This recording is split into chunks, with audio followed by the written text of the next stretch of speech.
وعلى الأنبياء والمرسلين والملائكة المقربين وعبادك الصالحين وفرج كروبنا والمسلمين يا أرحم الراحمين. نحمده ونصلي على رسوله الكريم. أما بعد. We continue reading from the book رسالة آداب سلوك المريد from the 11th chapter, and Imam al-Haddad was speaking about the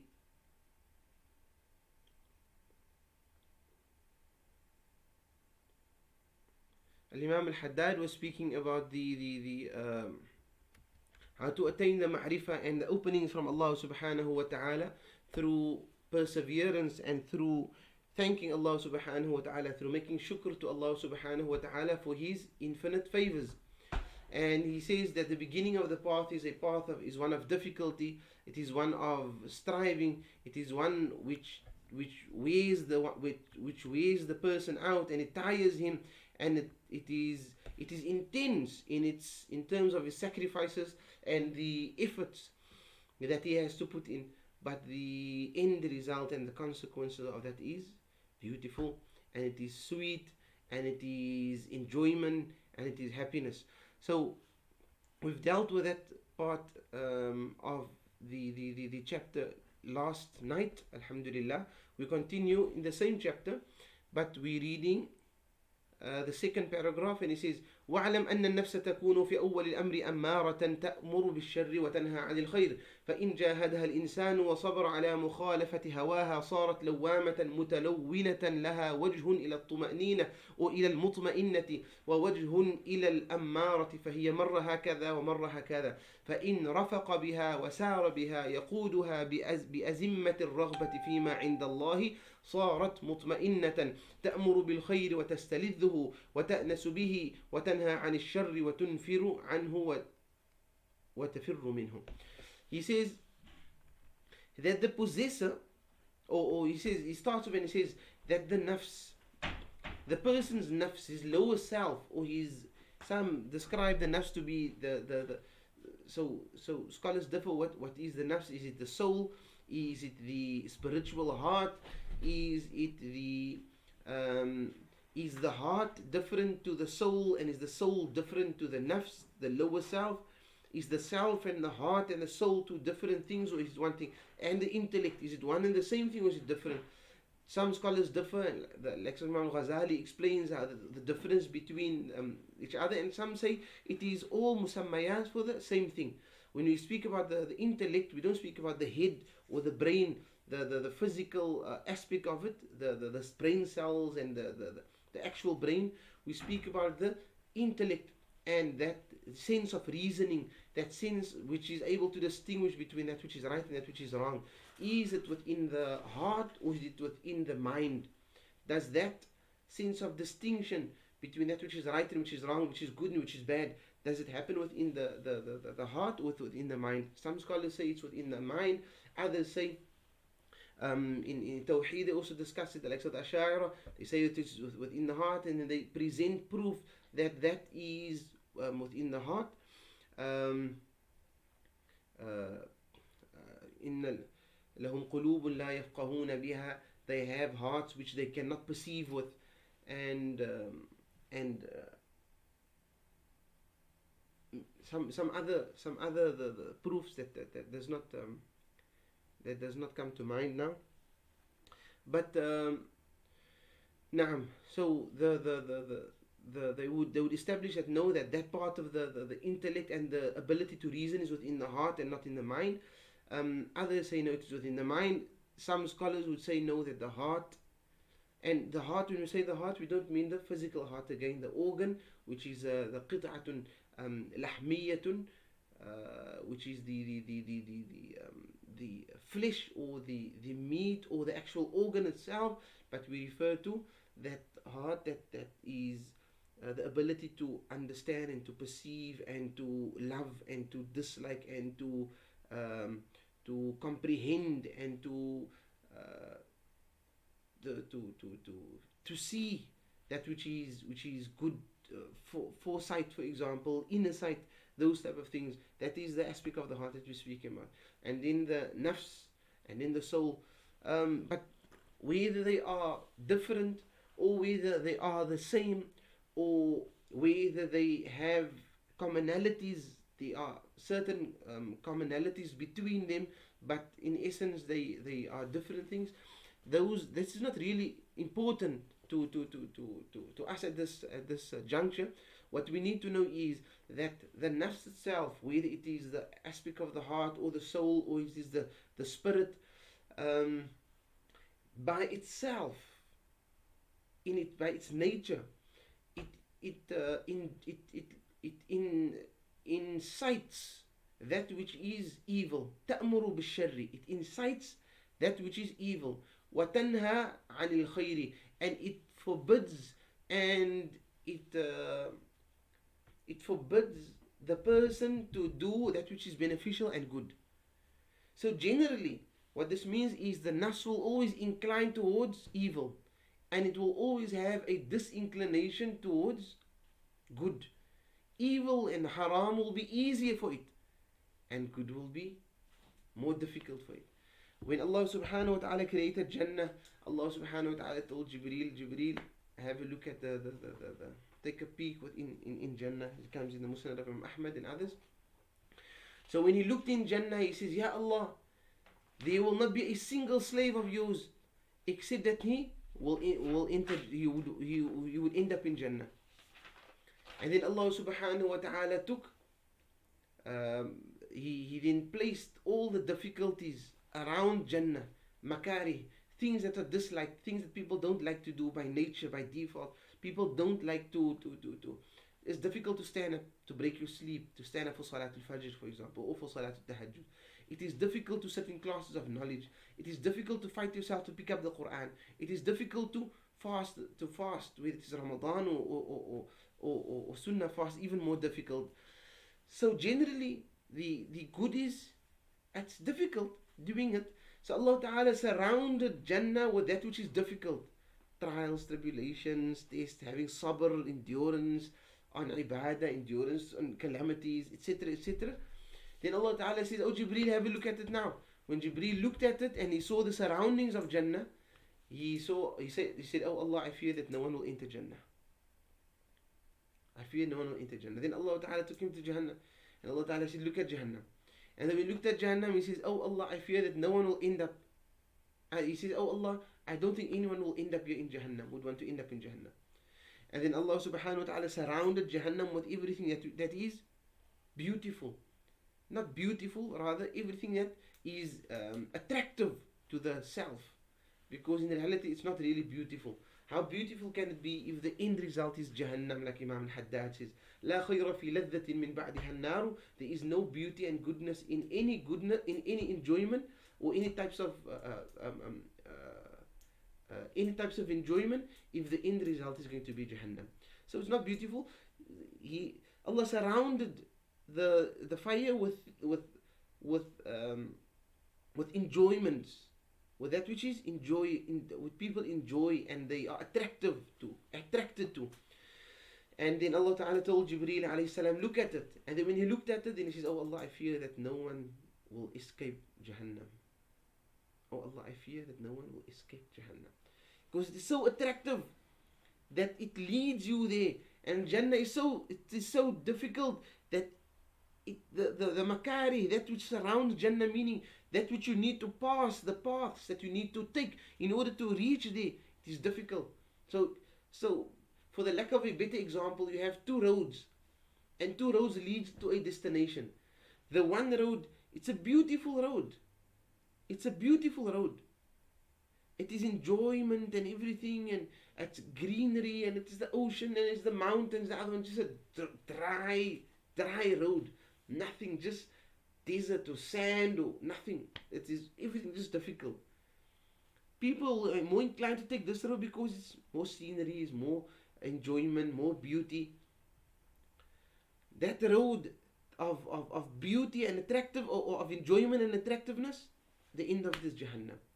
That road of difficulty and striving and sacrificing, the end of it is Jannah. So the nafs, by the lower self, or the base self, or the soul translated in some books, or the spiritual heart, whatever it may be that you want to now translate it, but let's translate it as the nafs. The nafs, uh, by default, it loves that which is evil or which is wrong, and it dislikes that which is good. When we say evil, we mean that which is haram, and when we say good, we mean that which is in the obedience of Allah subhanahu wa ta'ala. Because any act of obedience is good, and any act of disobedience is evil. Um, as for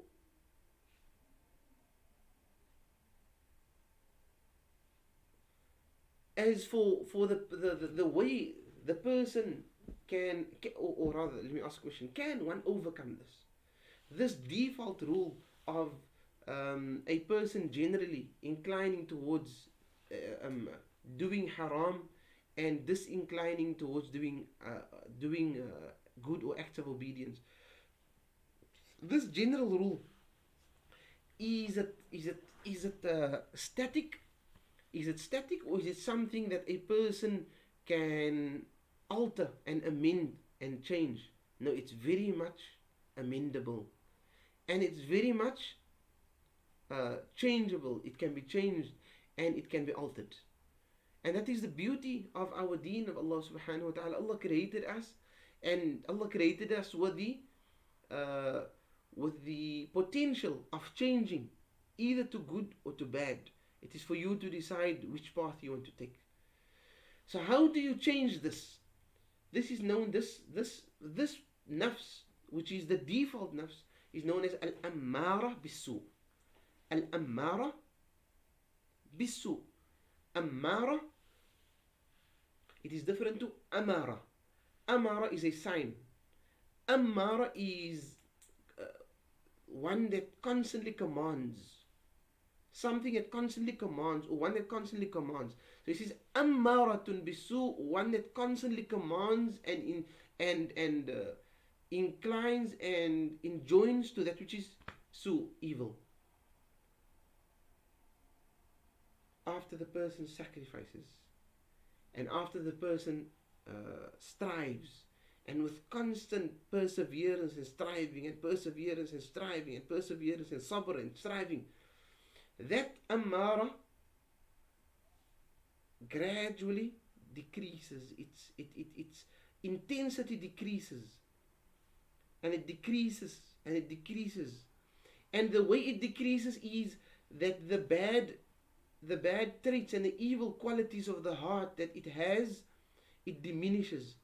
And as the bad traits of the heart diminishes, so that incitement of the evil incitements of that nafs decreases and decreases and decreases, until it reaches a point where there is much less evil traits and destructive traits or qualities within the heart of envy, malice, hatred, pride, arrogance, ostentation, love for dunya, all the bad traits that's within the heart, it is diminished. And once that diminish, it means the good ones increase. Because if the one increase, if the one increase, the one diminishes. And if the one diminishes, the other one increases. So the more love you have for dunya in your heart, the more the love of dunya grows, the smaller the love for Allah becomes. And the bigger the love for Allah becomes within your heart, the smaller the love for dunya gets. Until you reach such a point where the love of Allah Ta'ala overpowers your heart, and then the love of dunya completely exits the heart. So similarly, with regards to the traits, the vile traits and the good traits within the heart, everyone has goodness and badness. But it is which one overpowers the other. Is it your good traits that overpowers the bad, or is it the bad traits that overpowers the good? If your bad traits overpowers the good, then you still have the nafsul al-ammara, that evil nafs. Once your bad traits diminishes and it becomes less, your good traits increases. and it increases. And the more your bad traits diminish and diminish, your good traits increase until it overpowers and it becomes the dominant consequence, or the dominant character of the heart and of the soul and the nafs. So now the nafs moves from a nafs that is constantly, just good times, just evil, just haram, just transgressions all the time. Don't make salah now, make salah later, it's okay. Make salah tomorrow, you can make up whatever you must. So there's a lot of time still in life. It's okay, don't fast today, or break your fast. No one is seeing you. Constantly. As how you say, no, salah must be performed on its time. I'm going to perform salah now.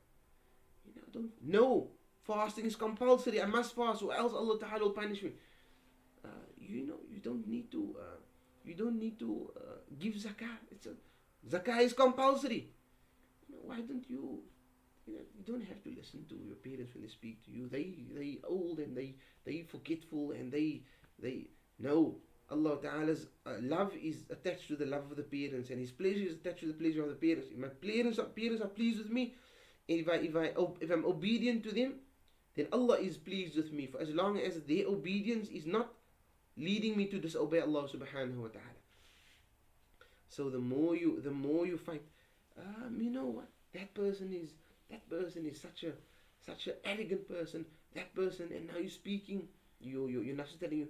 Tell that person. Tell your friend what that other guy did, what that other person did. And as you want to tell you want to narrate the story or the narrative to your friend, and which is going to amount to ghiba, you say, no, this is wrong. I'm not going to be a person who will be punished because of ghiba. I'm not going to give away my good deeds like this.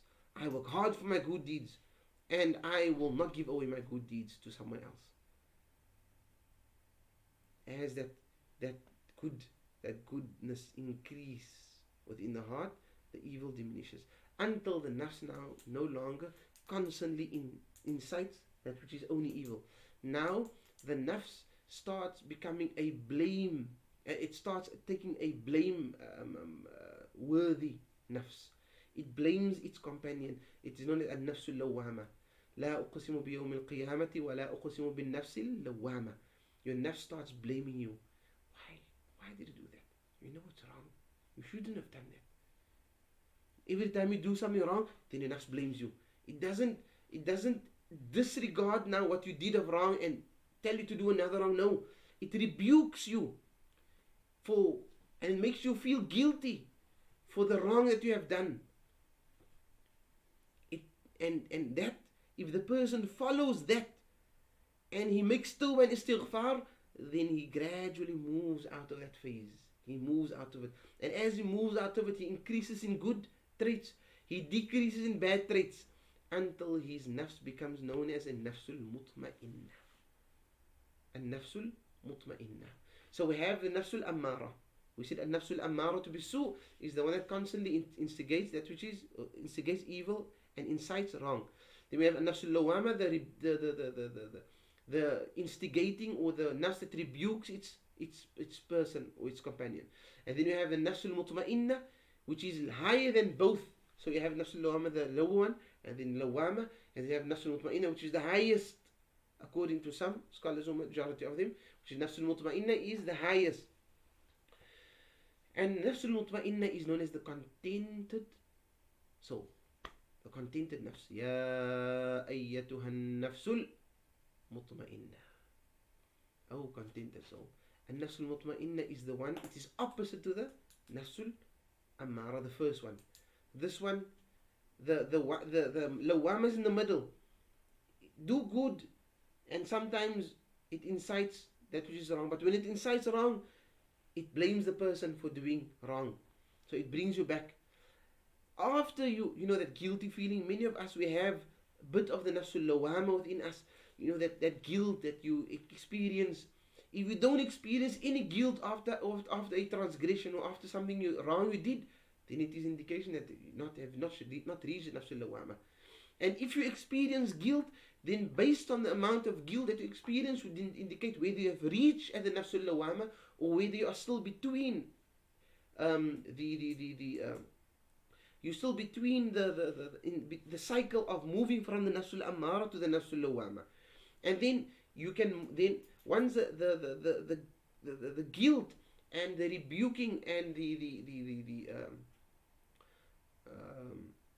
the blaming of your nafs becomes intense, then it means you have arrived at the nafsul lawama. As you move away from the nafsul lawama to the nafsul mutma'inna, you will see that your good will be more than the bad, and your nafs inciting you to that which is beneficial will be more than your nafs inciting you to that which is wrong. So you will incline more towards goodness than incline towards haram. You'll incline more towards obedience, acts of obedience. You'll incline more to doing that which is good. And instead of your nafs telling you, don't make it now, it's okay, just make it, just finish this. Your nafs will tell you, come now. The adhan went off, salah. And it will bother you until you, that means that you're moving away from the nafsul lawama now towards the nafsul mutma'inna. And as you gradually move away, you will see the intensity of your submission towards Allah subhanahu wa ta'ala increases, and your intensity of your disobedience decreases and diminishes to a large extent, to so much, until you've reached the station of nafsul mutma'inna. Once you've reached there, then you are contented with everything that brings about the pleasure of Allah. Whatever pleases Allah subhanahu wa ta'ala, that is what you want to do. And now you have different meanings open up for you within the nafsul mutma'inna. So Imam Haddad says, he says, if فإن رفق بها وسار بها يقودها بأزمة الرغبة فيما عند الله صارت مطمئنة. He says, after you reach the nafsul ammara, so from the lawama, you have to have mujahada, you have to strive and have sabr on. When we say sabr, don't mean that sabr for your money, sabr for difficulty. We mean sabr on the acts of obedience, sabr on people's bad character, people's bad manners. Not retaliating immediately. Someone swears you sway him back. Someone punch you punch him back. Someone says something wrong to you say something wrong to him back. That is not sabr. Sabr is someone rebukes you, you're quiet. Someone swears at you, you keep quiet. Someone hits you, before the knee-jerk reaction that you're going to punch him back, you first remain silent. So that is sabr. And you're constantly going against your nafs. Your nafs says do this, you say no, I'm going to do that. Your nafs says right, you say no, left. Your nafs says go, you say no, stop. Your nafs says stop, you say I go. Your nafs says go back, you say no, I'm going forward. So you're constantly going against your nafs. And this means you're going to have to sacrifice and you're going to have to strive. But it's not difficult for the one who Allah Ta'ala makes it easy for. What it requires from the person is wijha sadiqa, a sincere direction to Allah subhanahu wa ta'ala. Right, so now you've moved through sabr and through perseverance, you move to lawama.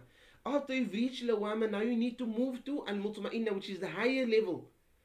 In order to reach al-mutma'inna from al-lawama, you require now to constantly you now need to remind it of the goodness of what you are doing, the reward that Allah is giving, you have to make targhi, you have to instill within it desire to want to do more and more. And as it then moves away to the mutma'inna, it then wants to do more and more. Once it reaches al-mutma'inna, one of the first stations of mutma'inna is that it now, which is opposite of the first one, the al-ammara bisu, the one who incites wrong or evil. Mutma'inna, the contented soul, one of the first stations within the contented soul is that now your nafs will tell you to do good. Your nafs will tell you to do good. When the first time when someone knocks on the door, the first thing that you will do is your mind will already think, if that is a person coming to ask for food, is there anything? Is the guest, fix up here, make that. If there's someone that wants money, you're already thinking, do I have? Whereas the nafsul lawama, the nafsul ammara, the first thing when you knock at the door, no, I don't have anything. This, no, don't worry about the person. Don't, or shout at the person, or tell him, don't ever come here. That's the first inclination, the first knee jerk. The nafs al-mutma'inna is, it first thinks, how can it please Allah? Before anything else. So the nafs now, and it's called mutma'inna because the nafs no longer fights you. The nafs is now contented with whatever pleases Allah. So there's no evil inclination within it, and therefore the first reaction would be that which is good. And that which is pleasing to Allah subhanahu wa ta'ala, as we said. After that, after the person constantly follows and follows and follows, and it does the good, then it starts enjoying doing good. So first, enjoying that which is good, wanting to do good, and doesn't have a desire to want to do sin. It doesn't have a desire. I mean, it doesn't want to do sin. It's not attractive it's not attracted to sin anymore. It's not attracted to sin. The attraction towards goodness is more than the attraction towards wrong and towards sin. That's mutma'inna. The lawama, it's almost an equal between the still a desire and attraction to sin, but there's also some kind of attraction towards goodness. So therefore the person slips and he falls and he comes up again and he blames himself, and right, we now nafsul mutma'inna, the contented soul. The contented soul, it desires good and it is not attracted to sin and to evil. After it moves away from this and it excels beyond this, we hear the adhan is going off, so we will just respond to the adhan and then we'll continue the class. Allahu Akbar, Allahu Akbar.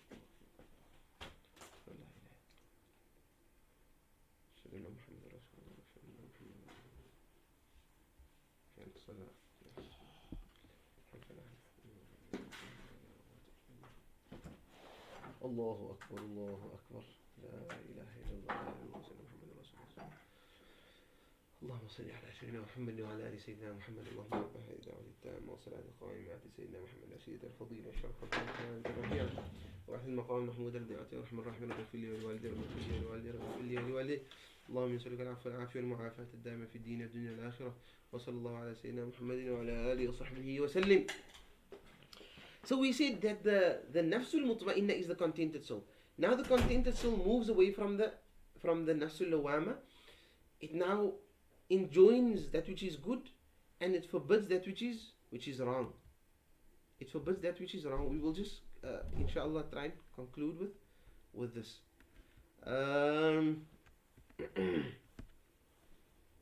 After it excels, now it is not only enjoying that which is good and doesn't enjoy that which is bad, or it doesn't have a desire to want to do wrong or bad. Now it starts enjoying the good. It starts enjoying the good. From the beginning of the station of reaching the mutma'inna, you start tasting the sweetness of your good.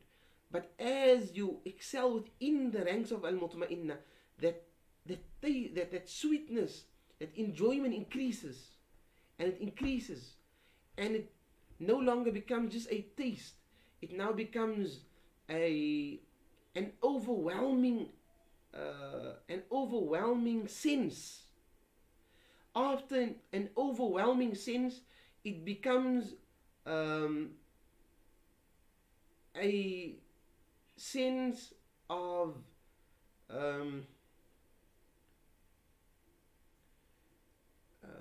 inas or uns, a sense of extreme enjoyment, a sense of extreme enjoyment.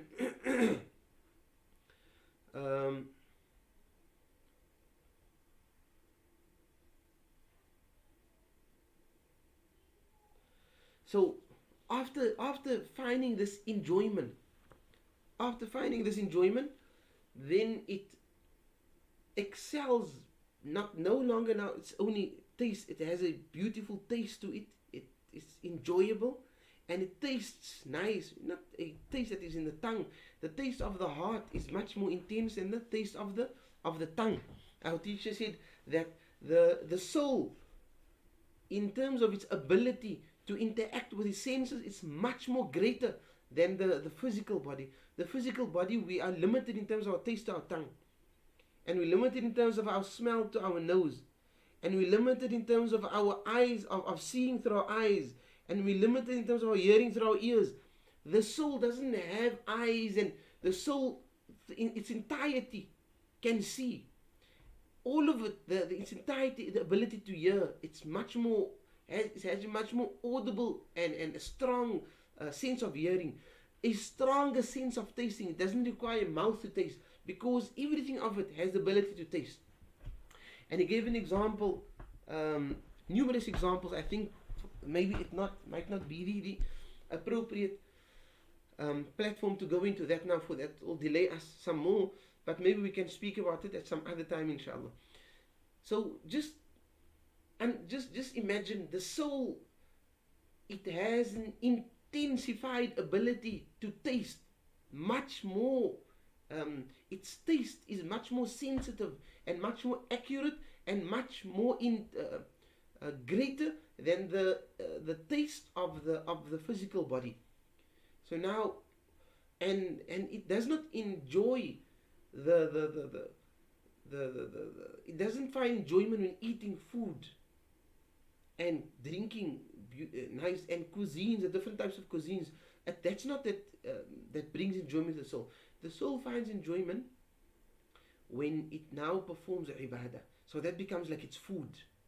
As how a nice piece of steak now, or ribs, whatever it may be, that is something nice. It tastes sweet on the tongue, or it tastes nice on the tongue, and it is appetizing, and it is scrumptious. The scrumptiousness of the soul is when now, of mutma'inna, is now when it can make salah.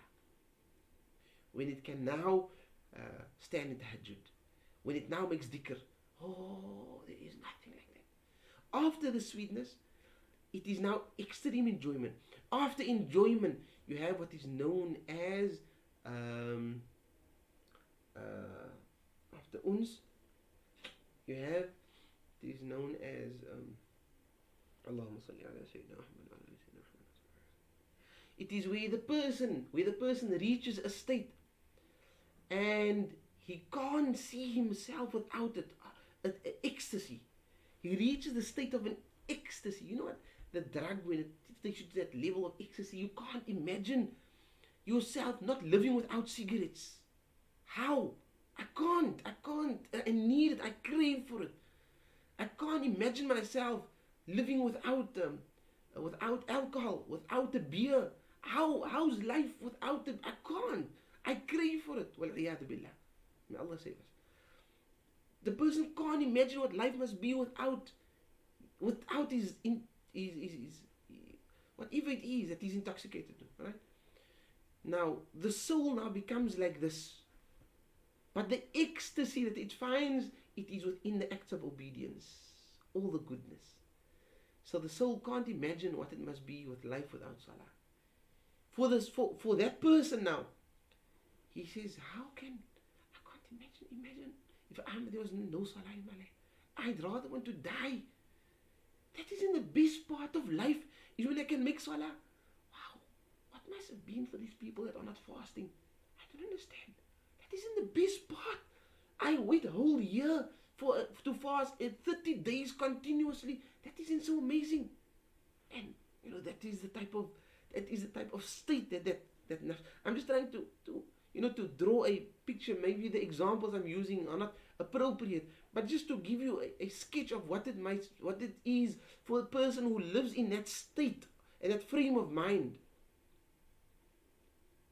And then what happens now? Things that the person used to do and used to enjoy, which was haram, becomes bitter to that person, like the bitterness of the most bitter of medication or poison. Haram, again. Haram, now, transgression, evil, now becomes so bitter that it is worse than the most bitter of medication and the worst tasting poison. That is how the soul now feels with doing haram. As the soul this is now all within Nafs al-Mutma'inna. So some who say that this is within Nafs al-Mutma'inna, some scholars who say that there's only 3 levels, and that is the first one that you spoke about, the one who incites wrong, and then the lawama, the one who rebukes his companion and constantly blames the person. They call it the what do they call it? The reproaching soul, constantly reproaching. And the third one is a nafsul mutma'inna, the contented soul. Others, so this that I'm explaining to you now, this last state is all within that state of a nafsul mutma'inna. But there is the amount of levels within the nafsul mutma'inna. It is much more than the levels of the other two. The amount, because the person who reaches nafsul mutma'inna reaches in a higher realm now, where the soul overpowers the body.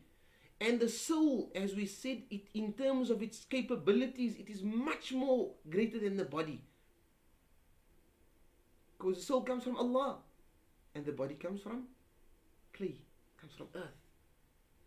So the soul, because the soul is much more intense within its states, it is by default that the nafsul mutma'inna must have much more greater states and levels.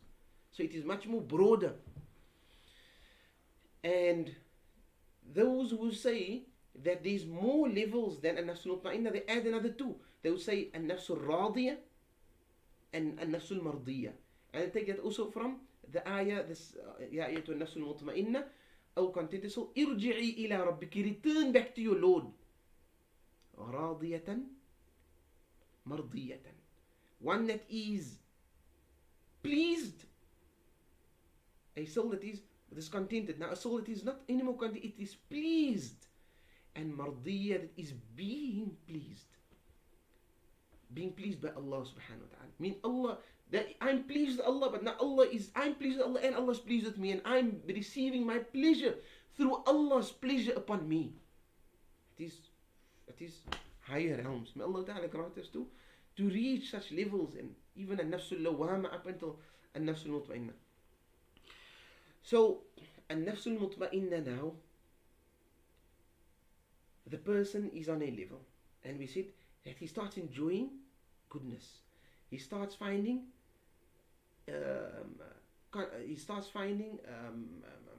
uns, sweetness. What is the meaning of uns? He starts finding cheer and joy.